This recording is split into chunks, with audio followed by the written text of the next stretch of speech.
मंत्री प्रताप सरनाईक यांचा गरीब कुटुंबासाठी दिवाळी आनंदाने करण्याचा संकल्प। पंतप्रधान मोदींच्या 75व्या वाढदिवसाच्या निमित्ताने सरनाईक यांनी हा संकल्प सोडलाय। 75,000 गरजू कुटुंबांना दिवाळी शिधा मोफत देण्याचं सरनाईकांकडून जाहीर करण्यात आलं। प्रताप सरनाईक यांची वाटचाल भाजपच्या दिशेने सुरू आहे अशी टीका यावर माजी आमदार वैभव नाईक यांनी केली आहे।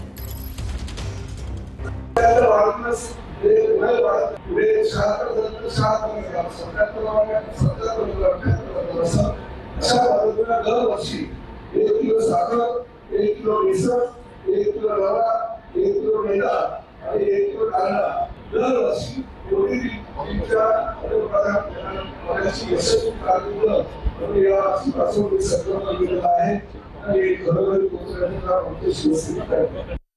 बाळासाहेबांची शिवसेना म्हणून सांगणाऱ्या पक्षामध्ये प्रताप सरनाईक हे मंत्री आहेत। खरं तर बाळासाहेबांच्या वाढदिवसानिमित्त असू दे, बाळासाहेबांच्या जयंतीनिमित्त असू दे, खरं तर हे वाटप केलं पाहिजे।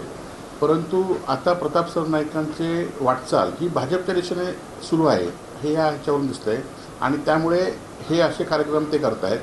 खरं तर ज्या बाळासाहेबांच्या नावाने शिवसेना आनंद दिघे साहेबांचं नाव घेत आहेत त्यांच्या नावाने खरं तर अनेक कार्यक्रम केले पाहिजेत, परंतु ते नाही करता कुठेतरी भाजपला गोंधळण्यासाठी आणि त्यांची वाटचाल त्या दिशेने चालू आहे।